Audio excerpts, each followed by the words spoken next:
The military chief of Burkina Faso is now also the nation's head of state after the resignation, perhaps we should say it was forced, of the president there, Blaise Compaoré. President Compaoré is said to have stepped down to preserve peace in the country following an attempt by him to alter the constitution to allow him to continue to stay in office.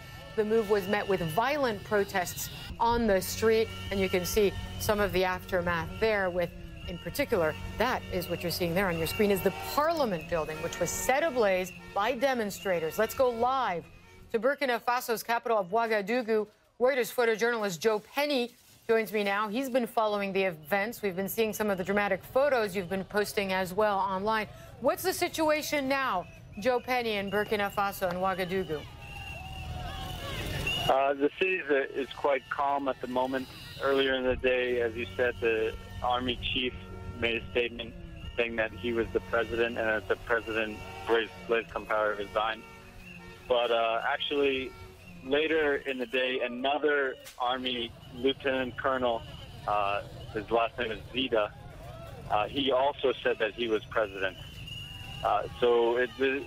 While there was a lot of joy earlier in the day that the protesters had managed to beat the president out of power, who's been in power for 27 years, now the situation is a little bit more confused, with two competing army camps both claiming that they're in charge. Well, that's usually not a recipe for any kind of, calm resolution of the issue there when you have two people claiming to be president of the country. What's the significance of Burkina Faso in Africa? I mean, why is it significant this is happening there?